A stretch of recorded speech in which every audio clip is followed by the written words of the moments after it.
it is toxic, and we can prove that with the test.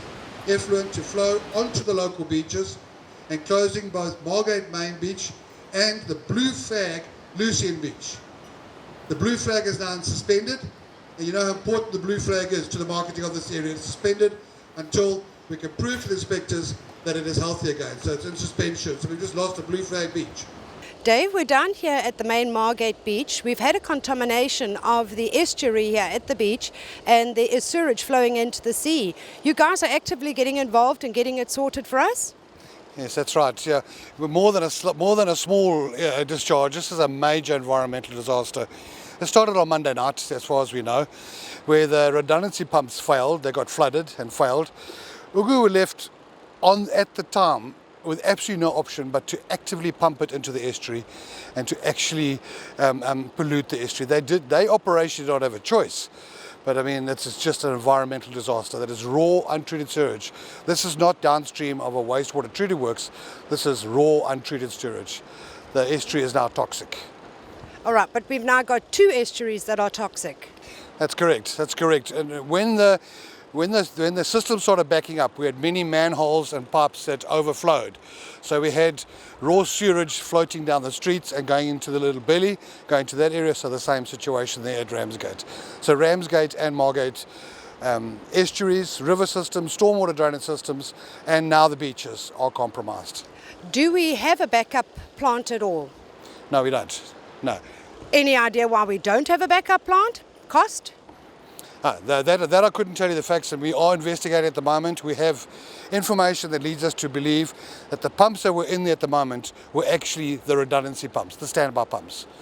When the system failed, they couldn't pump in time from the volume, they couldn't pump, they got flooded.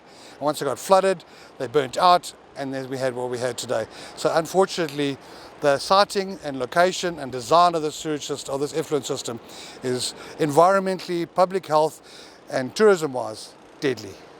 And that leads us to the next case scenario here. We've got holidaymakers down here that can't use our most valued asset, the beaches. How's this going to influence our tourism? The effect is going to be huge. You know, how we will quantify that, I'm not sure. You know, we're only hoping and praying that when the national press pick this up, and they are already, that they're going to put it into context and know that we're working hard at getting it mitigated and that the beaches will be safe. And they can be assured that the independent analysis that will be done on the estuaries and the beaches, we will not allow people to use the beaches until they actually are safe for human use. There's another side to it. Yes, they will still come down. Just don't paddle your feet in the pool in the estuary. Our beaches, sitting here, if you look behind us here, you still see people enjoying the asset that the jewel of the South Coast is so famous for. Just restriction on swimming, unfortunately, but we seriously are concerned about the effect on the economy and the knock-on effects, you know, to that, to the jobs, and you know, you could carry on for a long time. It's a serious, serious issue. How big is the stretch of coast that has been affected, that the beaches have actually been closed? So far, the actual beach itself, the estuaries of both Little Billy and Margate, they've both been closed, absolutely. Then with the breaching that happened yesterday, this beach up to Lucien Beach is the actual beach itself. In other words, there is signage up, swimming is forbidden. You know, it's not just an advisory that this might not be a good idea, it's actually against the law. You know, it's against the bylaw, it's forbidden from swimming here at the moment. So further up towards St Michael's, swimming there won't be a problem? Well, we know how the currents work, and depending on how quickly they stop the emission into the lagoon, depending on how much comes in, if you think about it, if this carries on for much longer with the upstream, the upcoast current that flows here, this could spread. And the beach management from Hibiscus Coast and the evaluators will be checking the beaches carefully on a daily basis to ensure that just what I'm hoping doesn't happen.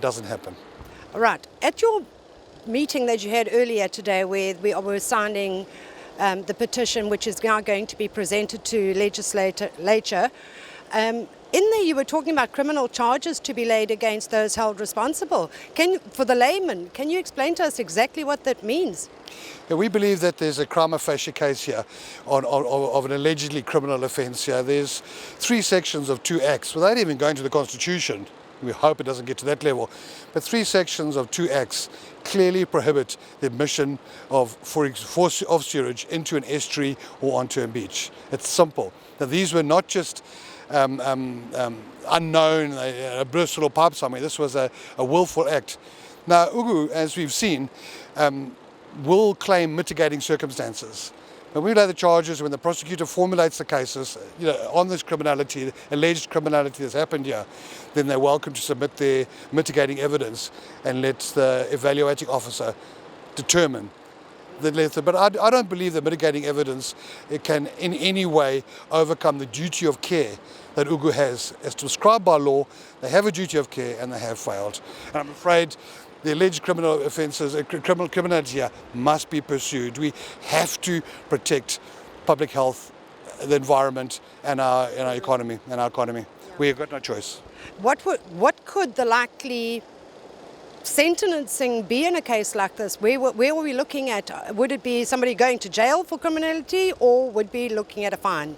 I think the last thing we want to see in the world is Didi Nada going to jail. Last thing we want to see in the world. He unfortunately bears the brunt of it legally because he's the chief accounting officer. But he's the last person we would want to see in jail or fined, absolutely. What we would want is a direct court order. I think we'd be seeking a direct court order that would prohibit Ugu from having the principles that they've used here, the operating and maintenance principles that happen here that lead to this kind of catastrophe. That court order would go a great way to protecting the environment and public health. So in the long term, we're actually looking at our asses will be covered. Well, that's one of the aims. One thing we can do, we can demand immediate action, but we all got to work together as a community in conjunction with the local authorities to ensure that it doesn't happen again.